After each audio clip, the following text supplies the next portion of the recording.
नमो भगवती। आप सबका स्वागत है मेरे अगम रहस्य चैनल पर। आप सभी ने देखा होगा कि हमारे ग्रंथों में भगवान शिव जी के मंत्र है, भगवान विष्णु के मंत्र है और हनुमान जी के मंत्र है और गणेश जी के मंत्र है और भगवती दुर्गा के मंत्र है।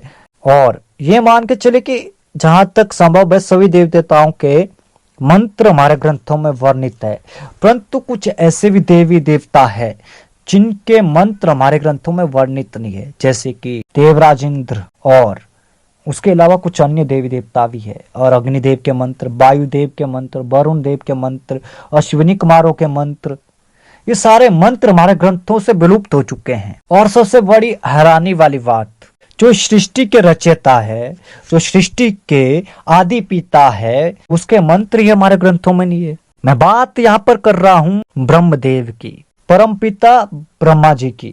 आप सबने देखा भी होगा, बहुत सारे ग्रंथ भी पढ़े होंगे, परंतु उनके मंत्र आप सबको प्राप्त नहीं होते हैं, ना ही उनके मंत्रों का ज्ञान हमारे ग्रंथों में दिया होता है। आखिर क्यों?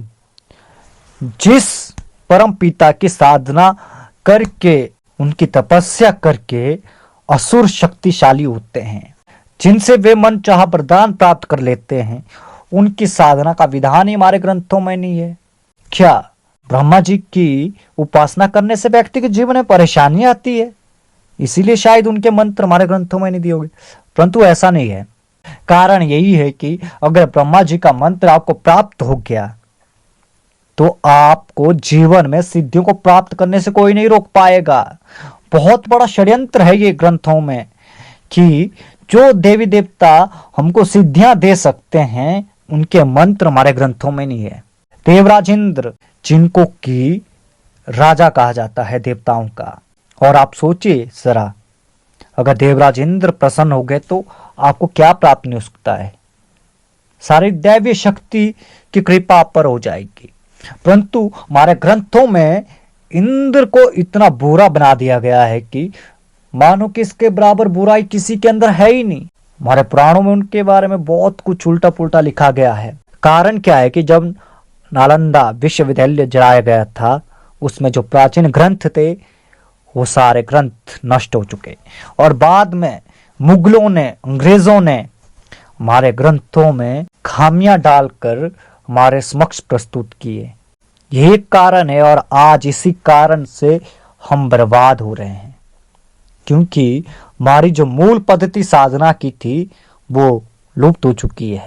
मैंने कहीं पर पढ़ा था कि एक अंग्रेज ने कहा था, अगर भारतीयों को तुम हराना चाहते हैं, उन पर राज करना चाहते हैं, तो उनके धर्म ग्रंथों को नष्ट कर दो और उनकी संस्कृति को नष्ट कर दो। और हुआ आखिरकार वही। उन्होंने हमारे धर्म ग्रंथों को नष्ट कर दिया, हमारी संस्कृति को नष्ट कर दिया, और हम आज भी उनके गुलाम हैं। परंतु आजाद तो है, पर हमारे ऊपर उनके परिवेश का प्रभाव है। हम जो भी खा पी रहे हैं वे विदेशी तो है, हम जो पहन रहे हैं वो विदेशी तो है, हम जो संस्कृति अपना रहे हैं वो संस्कृति भी विदेशी है। अगर हम अपनी प्राचीन साधना पद्धति को लेकर चले और हम देवराज इंद्र की उपासना करें, परमपिता ब्रह्मा की उपासना करें, तो हमें शक्तिशाली होने से, हमें सिद्धिवान होने से कोई नहीं रोक सकता है। और आज आप सबको मैं परमपिता ब्रह्मा की एक ऐसी साधना देने वाला हूं जिसको करने के बाद आप सिद्धियों को प्राप्त कर सकते हैं। हमेशा याद रखिए, प्रजापति ब्रह्मा की, परमपिता ब्रह्मा की साधना तपस्या रूप में की जाती है।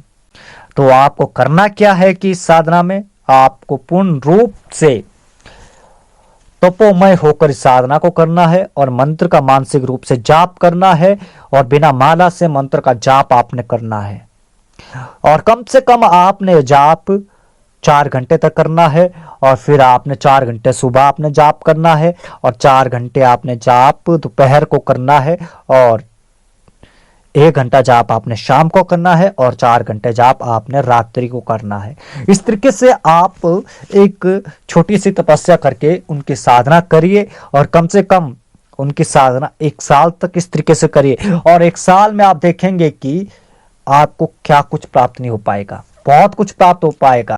हमारे ग्रंथों में बहुत गड़बड़ियां कर दी है। प्रजापति ब्रह्मा की उपासना, पूजा, आराधना बंद कर दी गई है।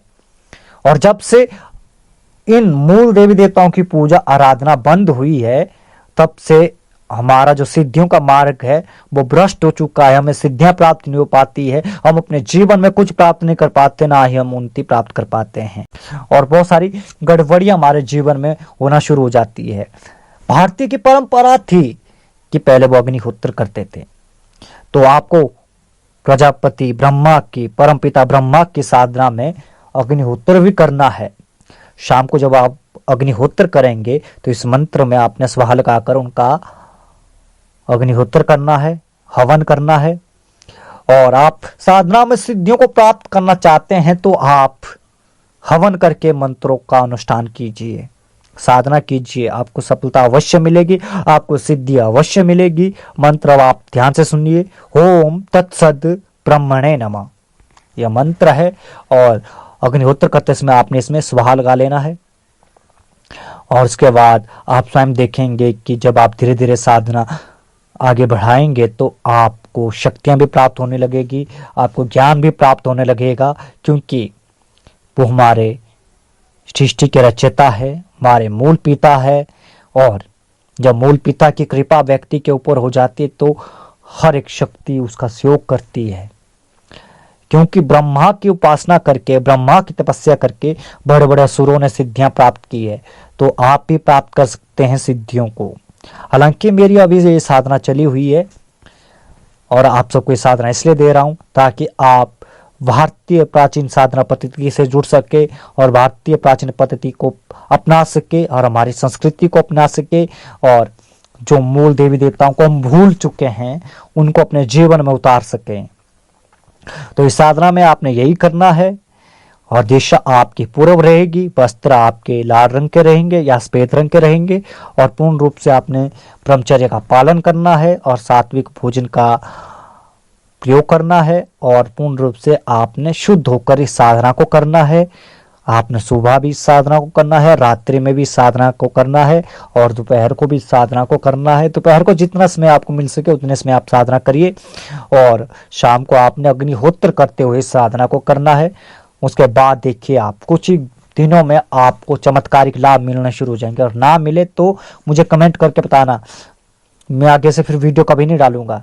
ऐसा हो ही नहीं सकता कि आप इस मंत्र का जाप करें आपको कोई लाभ प्राप्त ना हो सके। मैं दावे के साथ कह रहा हूं, और 101% दावे के साथ मैं ये बात साबित करके कह रहा हूं।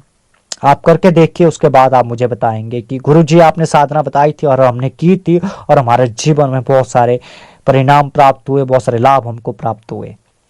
आज के लिए बस इतना ही। मिलते हैं एक नए वीडियो के साथ, एक नए प्रयोग के साथ। तब तक के लिए नमो भगवती।